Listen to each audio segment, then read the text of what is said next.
ఏది అయినా ట్రై చెయ్యి ఆచి చికెన్ మసాలా. ఆచి chicken masala. Telugu cinema summer season మొత్తం ఖాళీ అవ్వడానికి కారణాలు తెలుసుకుందాం. ప్రస్తుతం మనతో పాటు శైలజ థియేటర్ యజమాని బాబీ ఉన్నారు. ఒకసారి మాట్లాడదాం.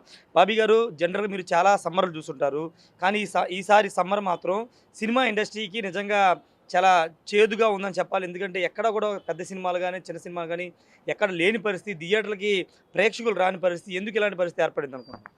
మామూలుగా సమ్మర్ అంటే సినిమాలకి మంచి టైం అండి. అయితే ఈ టైంని ఐపీఎల్ వాళ్ళు బాగా వాడుకుంటున్నారు. ఈ ఐపీఎల్ కూడా ఎలా ఉందంటే అండి, ఫస్ట్లో కొంతమంది వారికే క్రికెట్ చూసేవాళ్ళు. ఇప్పుడు రష్యా దగ్గర నుంచి కింద కార్మికుడి వరకు నుంచోవటం, ఆ ఐపీఎల్ చూడటం, ఈ ఓవర్లో ఎన్ని కొడతారు, ఈ ఓవర్లో ఎన్ని కొడతారని ఒక బెట్టింగ్ ఒకటి బాగా అయిపోయి, ఈ యాప్లు అండి ప్రతి సెల్ ఫోన్కి వచ్చేసినాయి. సెల్ ఫోన్ రావడం వల్ల వీళ్ళు ₹5 ₹10 కాసుకోవటం, 20 రూపాయలు కాసుకోవటం అలా తయారైపోయి, ఈ బెట్టింగ్ యాప్ వల్ల సగం మంది జనాలు వెనకబడిపోయారండి. అది కాకుండా ఈ ఐపీఎల్ బాగా ఎఫెక్ట్ కొట్టిందండి. ప్రొడ్యూసర్ ఎంతసేపు సినిమా రిలీజ్ చేసేది ఎందుకంటే డబ్బు కోసం రిలీజ్ చేస్తాడు.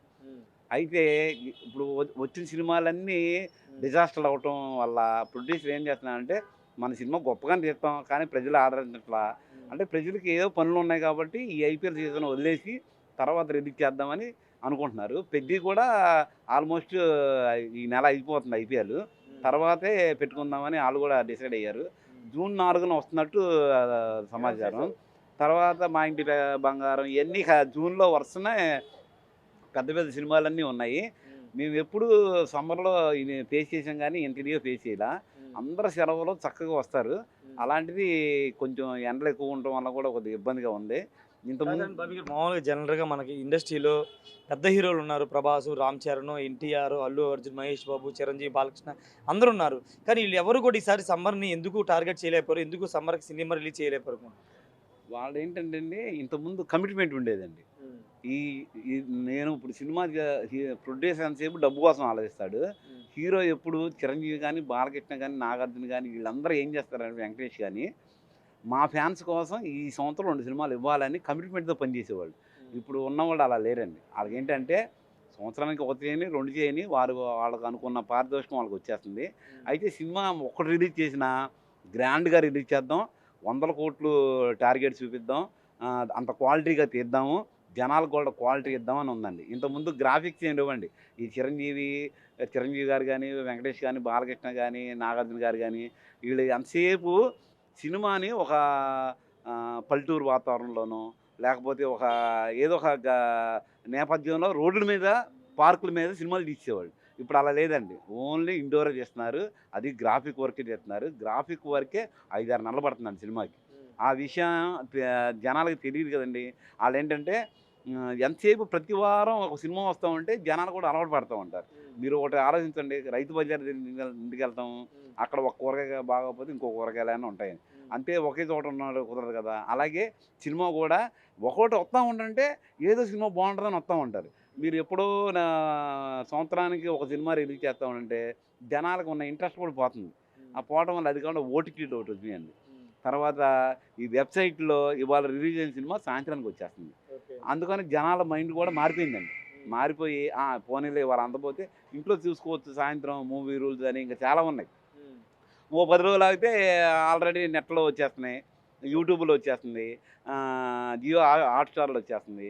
ఇవన్నీ కూడా సగం ఇబ్బందేనండి. అయితే మరి మీకు థియేటర్ నడిపే మీకు ఇది ఇబ్బందికర పరిస్థితి కాదా? ఎందుకంటే థియేటర్లో కేవలం పెద్ద సినిమా వచ్చిన మాత్రమే ఓపెన్ చేయడం, మిగతా రోజుల్లో మెయింటెనెన్స్ ఇవన్నీ ఖర్చులు చాలా ఎక్కువగా ఉంటాయి కదా. అసలు థియేటర్ మెయింటైన్ ఇంతకుముందు థియేటర్ నడపడానికి వ్యాపారం బాగా ఉపయోగపడేది, డబ్బులు బాగా వచ్చాయి. కానీ ఇప్పుడు అది మేము 40 సంవత్సరాలు రన్ చేస్తున్నామండి. ఇప్పుడు ఈ పేరు ఎక్కడ పోయిద్దా అని మేము ఎక్కడన్నా సినిమా ఆపితే మళ్ళీ ఆ పేరు పోయిద్దని చెప్పి మేము బయట నుంచి కూడా డబ్బులు తెచ్చి పెడుతున్నాం. ఎందుకంటే సినిమా ఆగకూడదు, ఆ ప్యాషన్ మాకు ఉంది కాబట్టి. ఆ ప్యాషన్ గురించి ఇప్పుడు ఎన్ని లక్షల కోట్లు ఖర్చు పెట్టామో మాకే తెలిసిద్ది. కానీ ఇది బయట జనాలు తెలియదు. మాకేంటంటే ఇంకా వేరే వ్యాపారాలు కూడా మేము ఉన్నాం కాబట్టి దాంట్లో వచ్చిన డబ్బులు దీని మీద పెడుతున్నామండి. దానివల్ల సినిమా రన్ అవుతుంది. మీరు కొంతకాలం చూడండి, ఇప్పటికే విజయవాడలో ఐనాక్స్లు వచ్చేసినాయి. అలా ఐనాక్స్లు ఏంటంటే వాళ్ళకి ఇక్కడ కాకపోతే ఇంకో చోట వస్తుంది, ఇంకో చోట కాకపోతే ఇంకో చోట వస్తుంది. అలాగా మేము ఏంటంటే థియేటర్ నమ్ముకున్నాం. మా థియేటర్ నమ్ముకున్న వాళ్ళని బతికించాల్సిన బాధ్యత కూడా గవర్నమెంట్కి ఉంది. గవర్నమెంట్ కూడా దీన్ని సీరియస్గా తీసుకొని, అరే ఈ థియేటర్ని ప్రేమించే వాళ్ళు ఇంకా చాలామంది ఉన్నారు, సినీ కళాకారులు బతకాలి అంటే ప్రభుత్వం తరఫున కూడా మాకు మద్దతు ఉండాలి. ప్రభుత్వం పూనుకొని దీన్ని ఒక ఇండస్ట్రీగా గుర్తించి దీనికి ఏదైనా చేస్తే తప్ప ఈ సింగిల్ థియేటర్ వాళ్ళకి కానీ ఈ సినిమా ప్రపంచానికి కానీ మనుగడ ఉండదండి. ఎందుకంటే జనరల్గా చాలా మీరు చెప్పింది కరెక్టే. సంవత్సరం 2 సంవత్సరాలకు ఒక సినిమా, పెద్ద సినిమా వస్తుంది. 1000 కోట్లు 500 కోట్లు టార్గెట్ పెట్టుకుంటున్నారు. ఇప్పుడు రాబోయే రోజుల్లో ఏమన్నా మళ్ళీ పాతకాలం పద్ధతులు సినిమా నెలకు ఒక సినిమా వచ్చే అవకాశం ఉంది పెద్ద హీరోలు? పెద్ద హీరోలు అసలు ఇంక రాదండి. పెద్ద కాలం రాదు వెనక్కి. అసలు ఆ కాలం రాదు. మళ్ళీ ఆ కాలం రావాలి అంటే కనుక మళ్ళీ పెద్ద హీరోలు చిరంజీవి గారు లాంటి వాళ్ళు పూనుకొని, అలా కాదురా బాబు మీరు మీ ఈ వెర్షన్ మార్చాలి అని పెద్దవాళ్ళు పూనుకుంటే తప్ప అవ్వదు. అది కాకుండా గవర్నమెంట్ కూడా ముందు యాక్సెప్ట్ చేయాలి. మీరు పలానా హీరోలు సంవత్సరానికి ఇన్ని చేస్తే మీకు ఇంత బెనిఫిట్ ఇస్తాము అని గవర్నమెంట్ ప్రకటించి, లేకపోతే గవర్నమెంట్ కూడా ఒక సజెషన్ అనేది ఇవ్వాలి. మీరు కంపల్సరీ మీరు ఎన్నైనా చేయండి, సంవత్సరానికి 2 సినిమాలు మీరు హీరోలుగా చెయ్యాలి అని వాళ్ళకి ఏదైనా రాయితీ కల్పించో లేకపోతే ఇంకేదైనా చేసి అలా పెద్దోళ్ళు సపోర్ట్ ఉంటే తప్ప మామూలుగా అయితే ఇది అవన పని అండి. Thank you so much. మొత్తంగా ఒకటే చెప్తున్నారు, ఖచ్చితంగా పెద్ద హీరోలు అందరూ సినిమాలు రెగ్యులర్గా చేస్తే థియేటర్కి జనాలు అలవాటు పడతారు. కానీ ఏడాదికి 2 సంవత్సరాలకు ఒక సినిమా చేయడం వల్ల అప్పుడు మాత్రమే టార్గెట్గా పెట్టిన 1000 కోట్లు 2000 కోట్లు అంటూ వస్తున్నారు. మిగతా రోజులు ఖాళీగా ఉంటున్నారు కానీ ప్రేక్షకులు ఓటీటీకి అదేవిధంగా మూవీ రిలీజ్ లాంటి దానికి వెళ్ళిపోతున్నారంటూ థియేటర్ యజమాని చెప్తున్నారు. విజయవాడలో శైలజ థియేటర్ ఎన్నో సంవత్సరాల చరిత్ర కలిగింది. అలాంటి థియేటర్ ఈరోజు ఒక సినిమా షోకి, ఉదయం మ్యాట్నీ షోకి థియేటర్ ప్రేక్షకులు రాకపోవడంతో వాళ్ళు షోని రద్దు చేసుకున్న పరిస్థితి ఉందంటే విజయవాడలో సమ్మర్లో సినిమాల ప్రభావం ఏ స్థాయిలో ఉందో మనం చూడొచ్చు. గతంలో ఎండలున్నా ఏదున్నా కానీ థియేటర్కి మాత్రం వచ్చేవాళ్ళు.